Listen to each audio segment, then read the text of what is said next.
So let's talk about props. I have a variety of different yoga props here, and I'm gonna go through and show you how you might use each of these props. And just quickly, I'll point out the different ones, and then we'll go one by one through these props. So over here, I have three different kinds of bolsters, what we call bolsters. I have a neck pillow, I have an eye pillow, a little kind of scarf eye covering, and a shawl, which you could call a yoga or a meditation shawl. And then over here, I have a couple of blankets. We've got a couple of straps, two large sandbags, a couple of small sandbags, and blocks. So I'll start with the most basic props. So you don't need any prop to practice yoga. All you need is your mat or a rug or a towel, let's say, if you're on your beach. So props aren't necessary in a yoga practice, but they can be helpful. So you'll see as I describe them that we'll use props in different ways. Sometimes we use them for comfort, or we might use them because maybe my arm isn't long enough to do something in particular. So we can use them in a variety of ways. So to aid us to actually get in a posture in a way that is comfortable to us, or sometimes we use it just for relaxation purposes. But like I said, props are not necessary in a yoga practice. It can just be an added benefit. So whether you're practicing at home or you're practicing at a studio or a gym setting or some public class somewhere, especially let's say if you're practicing outside in the park or on the beach, maybe all you have with you is your mat, and that's perfectly fine. You don't necessarily need props, or you do what you can. But if you're at a place that has props, or you're at your house doing a practice, you may want to have some props alongside with you to help aid in your practice. So we're going to start with the most basic props, and these are the blocks and straps. So if you're going to be somewhere at a gym or at a studio, maybe not in the days of COVID, a lot of people aren't using as many props these days, but at the places that are, the most basic props that'll be offered are typically blocks and straps. So these yoga blocks can be made of any different kind of material. They're typically foam blocks. They're very light. I have some that are made out of cork. They're a little bit heavier, that are nice for stability. But they can be a little hard on the surface depending on if you're sitting on it or doing something else. And I've seen wood blocks, so there are blocks that are made of all different materials. So in the most basic sense, the main time I would like to use a block is let's say I'm doing a pose like a lunge. So I'm down here, gotta move my props out of the way. So I'm down here in my lunge, and you'll notice that my hands don't really touch the ground. My fingertips touch the ground, but it may be nice for me to use some blocks so I can plant my hands down and have a nice strong foundation here. So this is a good way to use a block, is when the arms don't reach. So another time is when we're in a forward fold. So when I'm forward folding, my hands touch the ground, and if I reach really far, I can get my palms down on the ground. But perhaps if you are folding forward, you may be hanging just right about here, and the fingertips are not close to the ground. So blocks can be helpful, again, just to make your arms a little bit longer. So now I plant my palms down into these blocks, and I have a nice foundation. So extension of the arms is one basic way to use a block. Another way might be just to sit on the block. So there's a position here where I'm sitting back on my heels. Now, personally, this is comfortable to me, but it may not be comfortable for your knees. So you may want to take a block and just sit on that block. You place it right underneath your sits bones. Now I'm raised up a little bit, and my position's a little bit more comfortable.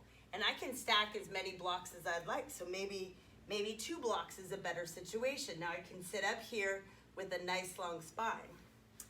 Some other ways that we can use blocks is, let's say you're sitting in a cross-legged position and your knees come up pretty high. So the hips are feeling tight and the knees come up pretty high, and it's just not that comfortable to sit this way.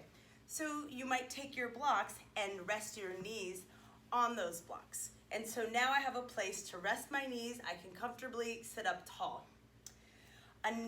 So not going to show you all of the poses because we can go on and on and on how to use these props, but just a couple more. So there's a fun restorative pose that we like to do with a block that's a restorative bridge. So I would lie down on my back and I would take this block and place it underneath my sacrum. And so now my spine is raised, my sacrum is raised, my pelvis is raised, and I can relax into this particular pose. And there may be other ways. Sometimes we'll use a block in between the legs to activate some muscles. Perhaps you're in some sort of a reclined twist and you want to place a block between the knees just to make it more comfortable. So if one knee doesn't touch the other, I can always place a block between my knees to make this position more comfortable. So those are some basic ways to use blocks. And like I said, this is probably one of the most popular props that you'll see around. They're readily available. They usually cost maybe less than $10. You can find them at any store where you get your basic yoga mats. You can find them online. So blocks are kind of a nice, easy prop to have that can be helpful, and you can use them in many different ways, as you've already seen. And there's many more ways than I've even shown you today. So next we have a strap. Now you can buy a fancy yoga strap like we have here. This purple one is a nice long one, and it has a fancy buckle. So it works kind of like a belt, so you can make loops if you'd like, or you can just use it as a long strap. There are other straps, like this one is a little bit more simple, that just has a metal buckle. And obviously if you wanted to do some sort of a loop situation with it, you just fold it over the buckle and you make some kind of loop. So I've seen practitioners do all kinds of fancy things with loops and getting really fancy with the straps. However, when I use a strap, typically I like to keep it very simple. So I typically just use it as an open strap itself. And depending on what teacher you have, they may show you some fancy ways to use your strap. But at the most basic, we just use it in its kind of long open setting. Now, if you don't have a strap and you're practicing at home, or you want to bring something to class, you could bring a scarf, you could bring an old necktie. You could, even if you had a long towel, that might be a little bit more difficult, but a long towel that you roll up. So anything where you could get some length. So I'll show you a few different poses that we'll do using straps. So another fun one, again, this is to help extend the arms like we were with the blocks. If I'm sitting with my legs extended out in front of me, and let's say I can't reach my toes, but I really want to. I want to get this extra kind of deep stretch and feel this connection like I'm pulling on my feet. Well, what I can do then is I can take my strap and wrap it around the soles of my feet. And then I can pull on this strap. I can bend into my elbows and really kind of am able to pull myself down and get a longer stretch through the backs of the legs and the back of my neck and head. So now I don't necessarily need the strap. Like I say, if I can't touch my toes and I want to, maybe I just reach for my ankles and pull myself down and use my body contact that way. So again, not necessary, but can be a nice added benefit. Another fun thing to do, and this is a little bit trickier to do without a strap, so it's helpful to use a strap in something like this. You'll see teachers will have you in a nice seated position, and we'll do a little shoulder stretch. So we use the strap and we pull on it, and then we kind of stretch our arms overhead, and we pull back, and see I'm getting a nice opening here. So I don't need a strap to do that. I could do this without a strap, but it helps to have that strap to guide my arms and get myself so I'm balanced and I have that extra tension. Another way that you'll see a strap used is in a nice kind of leg stretch, hip stretch sequence. So you may place the strap, wrap it around the sole of the foot, and then see I may or may not be able to touch my foot here. If I could, I wouldn't necessarily need the strap. But if I'm using the strap, then I can let my shoulders relax and I can use the strap to gently guide my leg around. So then I might glide my leg over to one side and then the other, and I can just hold on to it without having to crank my body too much and use my arms to hold on to this leg. So just a couple of added benefits for straps. And there's a million ways to use these straps, a million different poses, but those are a few of kind of the basic ways that we use straps. So straps and blocks, those are the main things you'll see in class. So let's move on to the bolsters. So as you'll see here, I have a few different types of bolsters. The white one or the off-white one is a rectangular bolster, and then these two are round bolsters. This is a black, kind of a large round bolster. And this purple one is very similar. It's just a little bit smaller, and it's kind of been flattened on one side because it's been used a lot in the studio. So bolsters, their most basic way to use them. This is kind of my prized prop that I use all the time. So the main way I use this, in particular this rectangular bolster, is I sit on it. So for me, when I'm in the beginning of class, the end of class, when I'm teaching, I like to sit on it, and primarily for meditation. So it raises my body up a little bit, my knees can be lower than my spine, and it's just comfortable to have this cushion to sit on with this bolster. But there are many other ways besides sitting, and I can sit on either of the round bolsters as well. So any of them will work. It's just kind of what shape and size do you like. Another way you might see this bolster being used is you might place it behind you and allow the spine to rest back on it. So we'll have a nice kind of heart opening situation here. I may open up my legs and relax out. So this is a nice way you'll see this bolster. We can get fancy when we're in restorative classes where we use all of the props and we prop ourselves up in different ways, and this rectangular bolster gets used a lot. But it's just really a nice main cushion. Some people will use it maybe if they're in their final resting pose, they may place this bolster under their knees. So many different ways to use this rectangular bolster. And then the round ones, like I said, can be used in the same way. I particularly like to use the round one to lie on, kind of like I showed you with the rectangular bolster, but I might sit on it and let my entire spine come to rest on this round bolster. Then my shoulders can open up, I can rest my arms down and have a nice relaxing pose here. I'd say the round bolsters overall have the most flexibility. So I can use them to lie down on with my spine. Again, we can use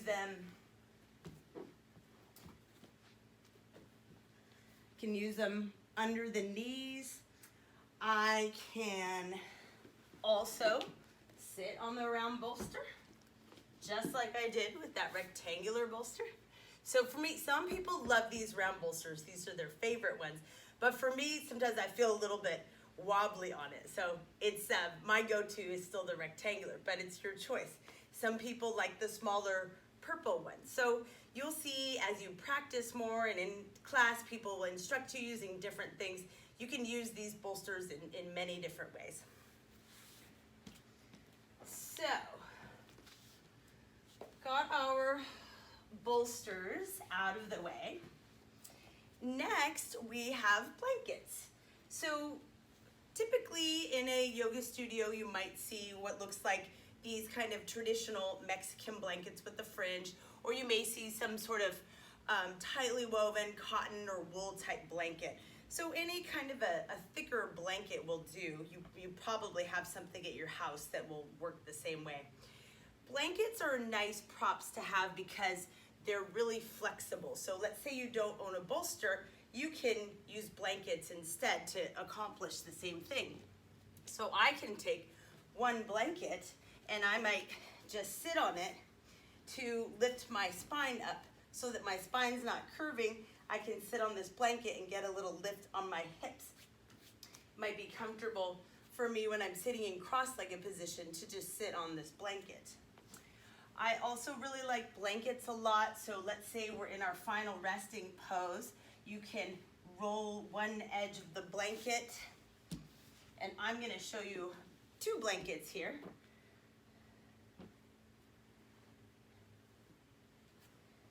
Good, so I might roll one edge of the blanket to create a little neck roll, and then I may roll the other one and place it under my knees. So this is a nice way to just have two blankets. Maybe if I'm cold or I like a little covering, I may take a blanket and drape it over my body. So there are many ways we can use blankets on top or below. Another main way that I've been using blankets over the years, and especially recently, is let's say you're doing some sort of pose where you're on your hands and knees, but your knees don't feel so good, or you've got something going on. I'm working with a knee injury myself. So whenever I'm on my hands and knees, I place the blanket under my knees for some extra cushion here. So it makes it a lot nicer, especially if you're practicing on a hard floor like this. So you can use the blankets under your knees, under your hands. I know some people who have wrist issues, they like to use the blanket under their wrist just for a little extra cushion.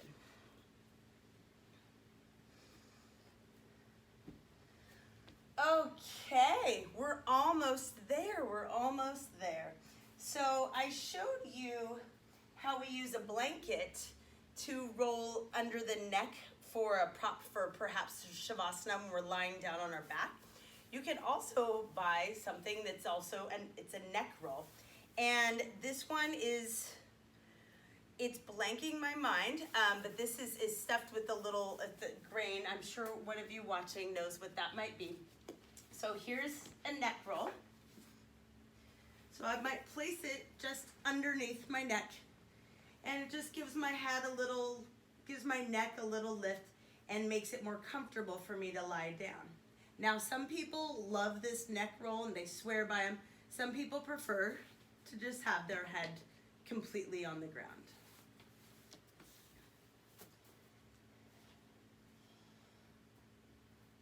Again, a lot of these props are used in a restorative, so a more relaxing type of practice, or they're used towards the end of class when we're in our final resting pose, just for some extra comfort.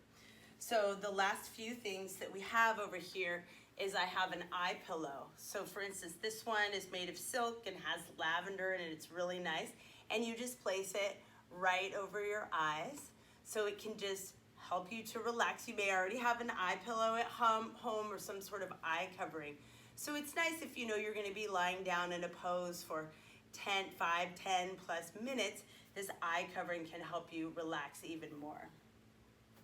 And if you don't want something that's weighted or something that has a smell, you can also just simply have a piece of silk or just some sort of a gentle eye covering that you just can tie around your head.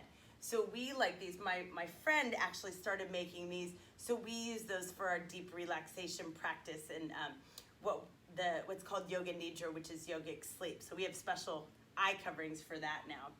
I have them at my house. And then you may already have one, or you may want to get yourself a meditation shawl. So anything will do. So I love to, when I'm sitting before practice or after practice, typically at home, but sometimes in class, is have a nice meditation shawl. So just while you're sitting and practicing your breathing or meditating, it's nice to just have this shawl that gives you a little bit of warmth and comfort. And then the more you use your shawl, when you use your shawl in meditation, it becomes part of your ritual, and then it also becomes energized with the practices that you're doing. And another nice thing to do is when you're lying down in your Shavasana at the end of class, if you're practicing a full practice, you can take your meditation shawl and lie it on top of yourself. So as another, like just a gentle covering over you. And last but not least, so these, you may not see these at a lot of studios, or you may, depending on the studio, are sandbags. So we have these small sandbags, which these are, I think these small ones are about 5 pounds each. And then we have these larger sandbags, which are 10 pounds each. So of course, you can do these to do your weightlifting practices at home if you'd like. But we have other ways of using these sandbags. So one of my favorite ways to use these sandbags is, let's say we're lying down, again, maybe in our final resting pose, is we might take these sandbags and we'll place them on our shoulders. So this helps relax the shoulders down and just adds a nice little weight and pressure. So, because a lot of us, obviously, we have tension in our shoulders, and the shoulders are up towards our ears all day long. So we can place these sandbags right on top of our shoulders to help kind of relax them down. Some people also like to take these large sandbags and place them right down kind of at the hips, right below the pelvis at the lower abdomen. So it's just an extra weight on the lower belly. Again, helps relax the hips. Since I'm here in the center of the floor, I'm not going to demonstrate on the wall, but there's a pose, legs up the wall, that we do. So our legs are extended up. Some people call this waterfall. So sometimes we'll place this sandbag on our feet when our legs are up the wall. And it's just a nice way to ground the feet down while we're in that pose. Some people, and this obviously depends on the shape of your body and the size of your torso, some people might like to take a large sandbag and lie it in the center of their chest when they're resting down. So there's many ways to use the sandbags. You can also use the sandbags to prop up your feet or underneath your knees, like we talked about when we're lying down. So you can interchange the props in different ways. And then these little sandbags, sometimes the big sandbags are just a little bit too heavy and you want something a bit smaller. So a lot of my students love to use these little sandbags. Let's say I'm lying here in a reclined butterfly. I may want to take these little sandbags and place them right on my hip bones so it helps relax and open up the hips. Another nice way to use these sandbags is to place them on your hands or on your wrists when you're relaxing down. Again, typically in Shavasana in your final resting pose. So a number of ways to use these little sandbags. This is also a great one. I like to place this on my chest, and it helps feel a connection to my ribs, to my heart center, and to my chest when I'm lying down in some sort of a relaxation or a restorative pose.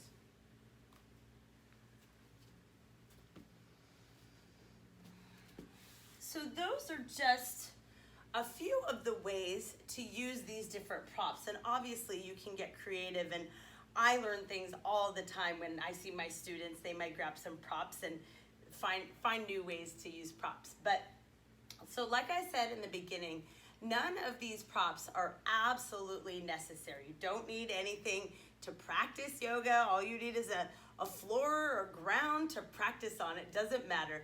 but sometimes we like to have these extra tools to make our practice a little bit more comfortable. So if you were curious about getting props, and as we've been practicing in our class thus far, the blocks are probably the most basic one. And I personally don't use a strap that much, so if I was gonna purchase my basic props, I might start with 2 blocks and maybe a blanket or 2, which you might already have a blanket or 2 at your house that you can use. And you can get creative and substitute. So let's say you don't have blocks and you're practicing at home, you could always use hardcover books. If you don't have a bolster or you wanted something like that, you can stack up some pillows. If you don't have a blanket or a neck roll, you can use a large towel. So, like I said, with the strap, you could substitute a strap with an old necktie or a scarf of some sort. So those are just a few of the ways that we can use props in our yoga class.